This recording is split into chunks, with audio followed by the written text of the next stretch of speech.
गोर लगै छी अपना सबके मिथिला संस्कार पर स्वागत करै छी।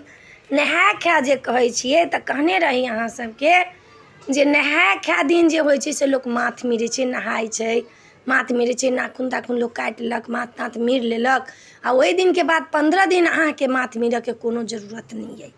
आब एके बेर अहाँके 30 तारीखके माथ मिरब, पूजा पाठ कऽ कऽ नहायब जखन तखन माथ मिर लेब आ पूजा पाठ जे भऽ जायत तऽ सब चीज हटि जायत। जते पुरनका चीज सब रहत, पातिल पुरहर, जते फूल पाती नाग बिसर जते रहत से सब हटि जायत। फेरसँ ओकरा पोछायत ओहिठमन चाहे निपायत ओहिठमन। फेर रातिमे 30 तारीखके रातिमे गौर बनत, अहाँके माथमे तेल पड़त, सुहागिन सबके तेल पड़तनि, फेर अहाँके सिन्दूर लागत, तेल पड़त आ तखन माथ तरफ शनिके मिर लेने दिनेमे तखन अहाँके रातिमे तेल पड़त, सिन्दूर पड़त। प्रात भेने मधुश्रावणी हैत, मधुश्रावणीके सिन्दूर होइत तेल होइत जे होइत, तेल नहीं होइत मधुश्रावणीके दिन अहाँके खाली सिन्दूर लागत, सुहागिन सबके तेल पड़तनि।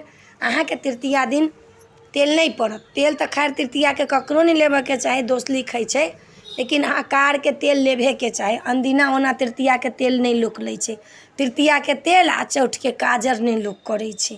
फेर मधुश्रावणी अहाँके भऽ जायत तब अहाँके जेना मोन करत तेना रहब, लेकिन हमर कहल मानू। नहाय खायके दिन जे रहब माथ मिरने तऽ बीचमे माथ नहीं मिरब, केश नहीं काटब, आइब्रो नहीं बनायब। ई आइब्रो ताइब्रो जे लोक बनबै छै से आइब्रो ताइब्रो नहीं बनायब, केश तेश नहीं काटब, कथिला सोहाग कटा जाइ छै, आइब्रो नहीं बनायब, देहके बाल नहीं नोचब। अहाँके अनुष्ठान भऽ रहल यऽ ने, एक टाइम जे खाना खाइ छी या पूजा करै छी तऽ बड़का अनुष्ठान छै। तऽ ई अनुष्ठानके जीवनमे एके बेर ई पूजा होइ छै, दोबारा ई पूजा नहीं होइ छै। मधुश्रावणी एके बेर पूजा होइ छै।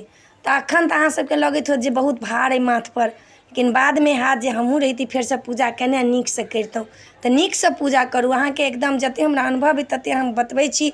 ई पूजा मन वांछितसँ जे अहाँके करब तऽ हम अहाँके गारंटीके साथ कहै छी हाथमे से पैसा कहियो नहीं कम हैत।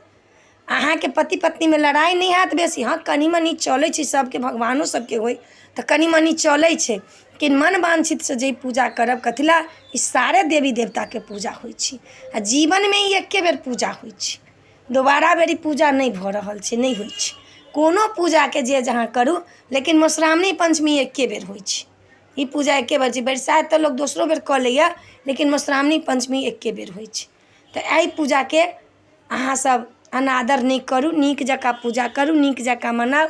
हमर शुभकामना अहाँ सब लगमे अइ, अहाँ सबके नीके नीके हाथ, माता रानी नीके नीके नाग नागिन करथिन, गौरी माता नीके नीके करथिन। देखलियनि जानकी जी गौरी पूजलखिन तऽ रामचंद्र सनके बर भेटलनि। अहाँ सबके जे बर भेटल छै तऽ ओहिमे रामचंद्र जी ढूँढबनि तऽ रामचंद्र जी अहाँके भेट जेता।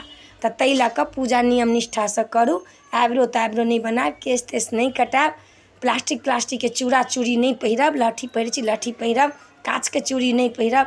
एतेक समझा बुझा कऽ अहाँ सबके कहै छी तऽ सेहे काज करब। आइ वीडियोमे इएह छलै। अपने सबके नीक लागत तऽ चैनलके सब्सक्राइब करब, लाइक करब, कहऽके नहीं बिसरब। जय मिथिला, जय माता जी।